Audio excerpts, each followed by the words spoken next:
Levison, so nice to see you. Thank you so much for having me. Your story is fantastic, it's amazing, so it's really a privilege to have you with us Thank you. today to share your ideas about longevity. Let's start from your military experience, because that is there where everything started, we could say, right? And I mean, how this has shaped the way you are today, how this has shaped your career, and there are still things that you were doing when you were military that you're still doing today to keep you fit? Yes. Well, I'd always wanted to join the military. My father was in the military, my grandfather, going back and back. So I'd always had this mindset that one day I would join the army. So I went to Sandhurst, which is the British Military Academy, and spent a year training to join the army as an officer. And then I did the parachute regiment selection, and I joined the parachute regiment. So I spent 5 years in the Paras, which is the most elite regiment in the British Army, where I served in Afghanistan. And it gives you a mindset, you know, when you train every day, even at Sandhurst when I was training, you have to wake up at 5:30, 6 a.m. every day to do fitness. But I volunteered to do boxing at Sandhurst, so I had to wake up an extra hour earlier at like 4:30 every day. And it gives you a great sense of discipline and focus. And I've taken a lot of those lessons forward into my civilian career now as an explorer. And discipline, you talk a lot about discipline. It's very important for you, right? I think it's very, very important to give you the right mindset to achieve things, to be able to set your mind to a task and to see it through. Because a lot of people talk about wanting to do things, but they never follow through. And I think the difference is the people that do follow through is having the discipline to commit to something and to work hard and to make a plan and to implement that plan into action. Parachute fear. So this is one of your point. Face your fear, because you say that we should be a little bit more fearless, right? I think it's less about being fearless and more about confronting fears head on. One of my favorite quotes is by a guy called Joseph Campbell, who said, "In the cave you fear to enter lies the treasure you seek." Sure. And it's true. It's like when you face your fears, when you confront them, the fear dissipates and you become stronger, you become more resilient and more confident. And so when you put yourself outside of your comfort zone and you challenge yourself every day, then you can grow and develop as a person. The hero journey, right? The hero's journey, yes. Listen, talking about the hero journey and the value of life, I mean, you also had very, how can we say, very intense experience. You lost a friend. If you should say, what is the meaning of life for you? It's a big question. And I've been confronted by death and people losing their lives all too soon, which is why it's very interesting for me to learn more about longevity. I think really, ultimately, the meaning of life is using all of the great experiences that life throws at us to become a more holistic and more understanding spiritual person. And I think we all have the opportunity to grow. We all have the opportunity to become better people by using the experiences and seeing life through an optimistic lens, because I really believe that everything happens for a reason. For a reason, yeah. And everything that comes good or bad or sometimes disastrous will always end up with us being able to learn a lesson and to evolve as a human being. And that's what life is all about. It's about taking every experience and coming out the other side and growing. Okay, so that's fantastic. Because, by the way, when something bad is happening, you don't know, maybe there was something even worse. Even worse that you missed. That you missed, right? True. So I used to say life is bringing you where you have to go. You agree with this? Totally agree with that. Yeah. Talking about now this great storytelling that you're doing with your expedition, but also with your book, there is this idea also of sharing or leaving a legacy, leaving your experience as a legacy. I mean, I've never really considered it anything beyond sharing this great opportunity that I've had. I will admit I've led an extraordinary life. I've been to 120 countries. I've been in the army. I've been an explorer. I've been to every continent, every kind of environment. And that's wonderful. And it's a huge privilege to be able to go and experience all of those things. And I love to be able to share that with people who are less fortunate, people who are not able, cannot do that. So I've written a number of books about subjects that are important to me, about nature, about travel, about philosophy. And it's been a great journey. And Whether people like them or not, or whether they read these books or not, or whether they watch their documentaries, I'll leave that for other people to decide. So for me, it's just about having this wonderful opportunity to inspire other people to fulfill their potential. And I think travel, adventure, exploration are all great ways for us all to learn more about the world in which we live. Are you still bringing private clients to expedition? Now we have a lot of clients that maybe are going to be interested in looking at this. You're occasionally still doing it? I still do private guiding for some people, and we curate different experiences. I work with a number of luxury brands to curate experiences, photography journeys and things like that. So, yeah. Amazing. Yeah.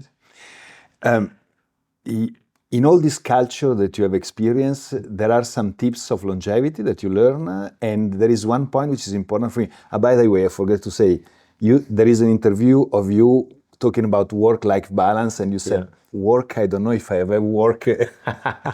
For me, life is really an adventure, so it's not work. For me, work-life balance is very difficult to, let's say, to explain this work-life balance, which is amazing, I think.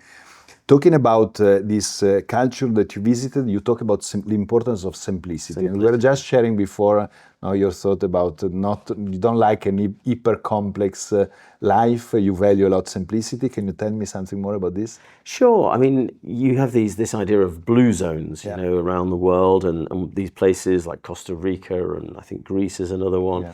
Places Sardinia, exactly, where people eat well and they exercise well. They spend time in the sun, they spend time in the water, and they live a long time. And I've been to places all around the world where you meet people who live an extraordinary long time. In other places, the Hunza Valley in northern Pakistan, and people regularly live beyond 100 there. And when you ask them why, they say, well, we drink the fresh water, we eat the apricots directly from the trees, we have no processed food. And that's it. We live a long life, and I think it's that simple. It's about simple eating, taking exercise. I walk. That's what I do. Yeah. I've walked all around the world.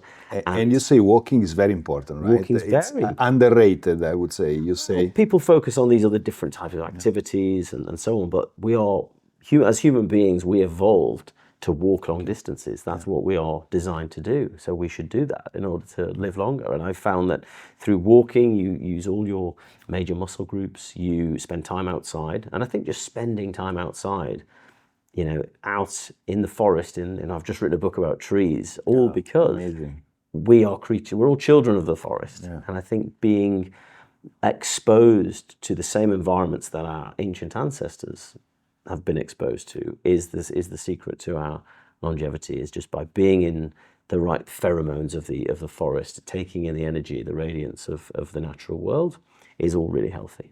And you were on the lake yesterday. I went for a swim in the lake yesterday, and it was wonderful.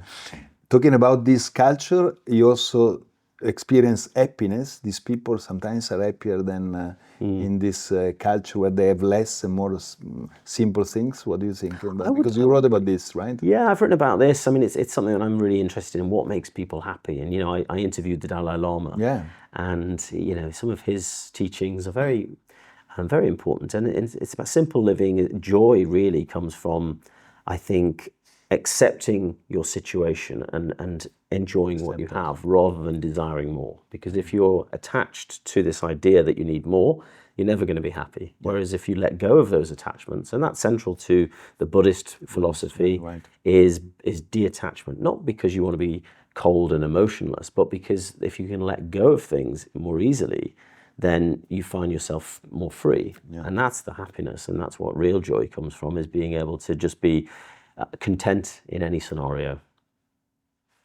And talking about happiness, in the walking the Himalayas, you reflect on the teaching from Dalai Lama. Happiness is not a right, it's an obligation, because without happiness, you have nothing to give back to humanity, right? Well, it's this idea that, if your cup is full and overflowing, you have more to give. And it's the same with happiness. If you're happy in yourself, then you can spread that joy. If you're not happy in yourself and you're doing everything with resentment, or you're not enjoying it, then how can you make other people happy? So it's important to, and this is not about being selfish, it's simply about making sure that you have enough within yourself to give away. And so focus on yourself, focus on your own self-improvement, focus on your own spiritual growth, and in doing so, you'll be in a much better position to help other people. Without attachment. So this is the lessons that you... Yeah, so living a simple life, leading by example. That was one of the biggest things that I learned in the army. In the army, of course. Lead by example. Be that, I think Gandhi said it, be the change you want to see in the world. Yeah, sure. Let's talk about friendship and the social part. You were talking about the Blue Zone. One of the key points of Blue Zone is the social part, for longevity is super important. And you're talking about also the importance of having the right person coming with you when you do expedition, but also how difficult is sometimes the loneliness. Yeah. How do you manage loneliness?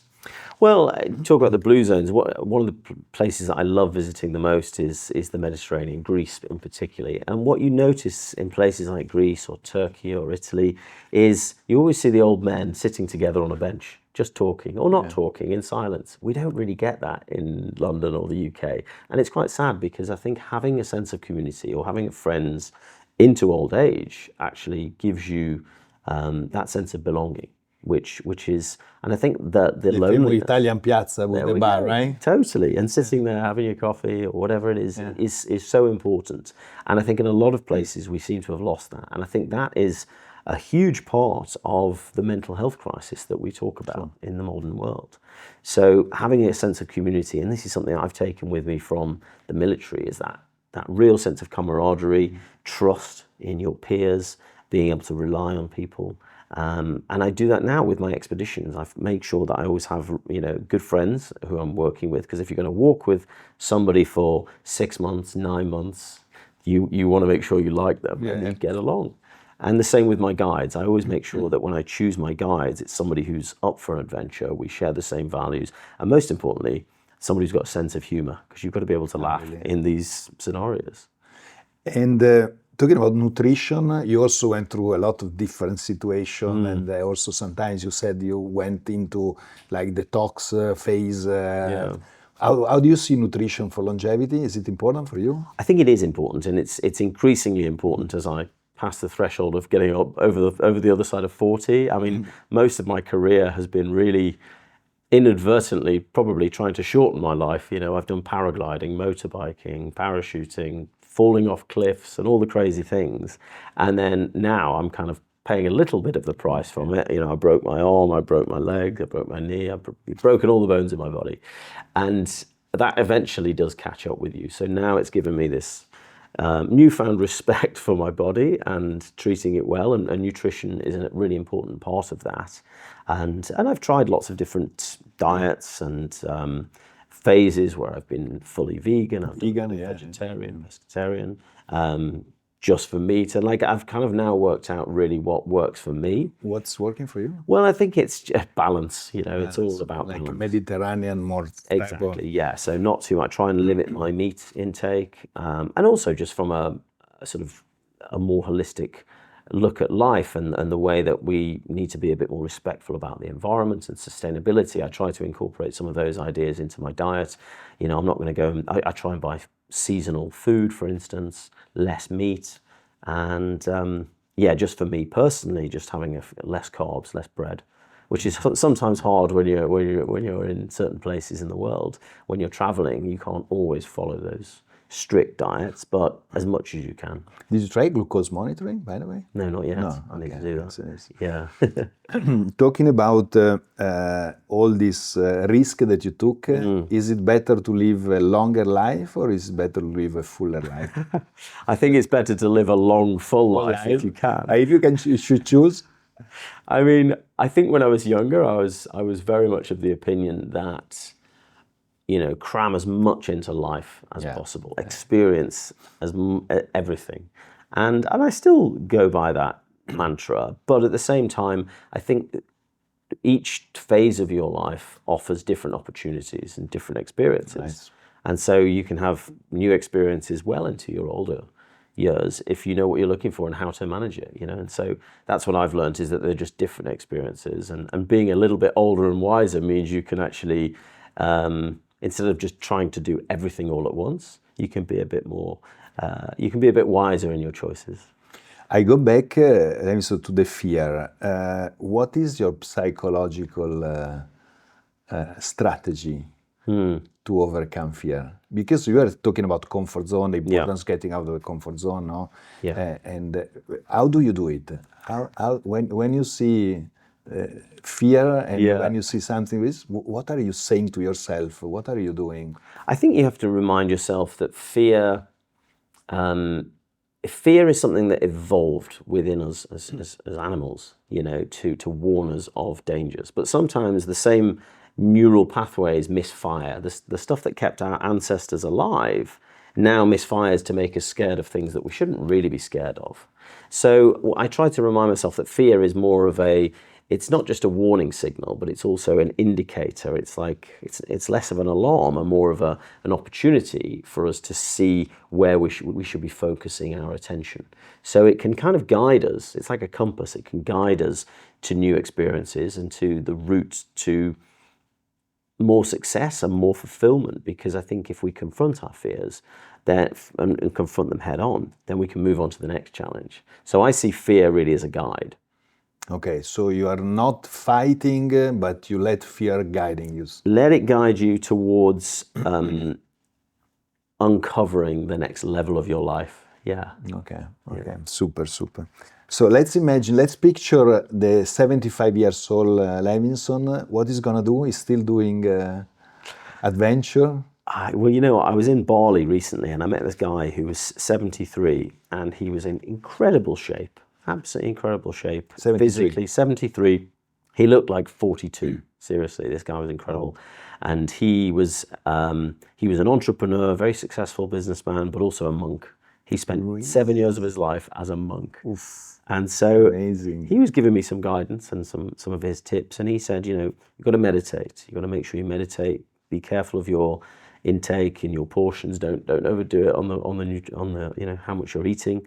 And drink lots of water. I said, is that it? He said, that's it. That's all you need to think. That's all you need to do for a long life. But it started from meditation. That's But it started from meditation. Yeah, and he said that's central. So I think it's just finding that stillness inside yourself in whatever environment you're in, whether you're in a city, whether you're on the shores of a beautiful lake. I think it's being able to transfer that same sense of inner contentment to any environment. And I think that's sometimes very difficult if you're running businesses, if you're successful, if you've got teams to manage.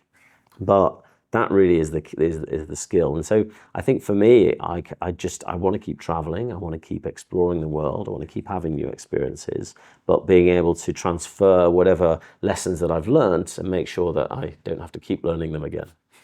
And there is a lot about curiosity in what you do. How curiosity, and I believe curiosity is super important for longevity.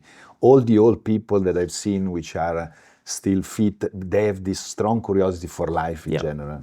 Do you agree with me? I totally agree.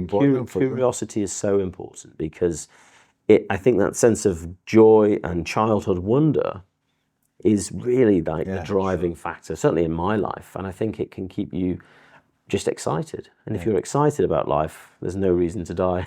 Exactly. Listen, one advice, you have just one advice to give to our listener, what would be? Well, I think you said a lot, detachment, let life bring you where you have to go, all these kind of things. But I think really it's just about honesty, being honest with yourself, being honest with other people, and letting that authenticity come out. Because I think when you repress things, when you hide things, that's the root of all problems, I think, in the world. So I think just being honest with everybody around you, sometimes it's hard, that is the key to long-term success, even if it's short-term pain. Okay, so honesty. Last question. You know, here we do a lot of genetic tests, epigenetic tests, all the most sophisticated marker. Yeah. And you were talking about the explorer gene. Explorer's gene, yeah. Do you think there is really an explorer gene? Should we find a test we should definitely do the test here because it's called DRD4-7R, and it's a variant of the dopamine receptor gene. Which, as you know, is to do with impulsivity, novelty seeking, and it's linked to some other traits like ADHD, but it's always been in the human gene pool for as long as humans have been around, because 20% of humans have, you need in the caves, when we were cavemen and women, we needed 20% of people to go off exploring, to find new hunting grounds, to take risks. They'd be the ones having to fight the saber-toothed tigers or the mammoths. But we need, and that stayed with us. So you'll find it in nomadic populations like the Bedouin, but even in certain occupations. You know, your fighter pilots, entrepreneurs, soldiers, anywhere there's that element of risk. So maybe we should do the test. There is a test apparently out there that can find it, so we should, yeah. Thank you very much. My absolute pleasure. It was pleasure. a fantastic conversation. Thank you for having very me. much. Thank you. Thank you. Brilliant. Thank you, Simon.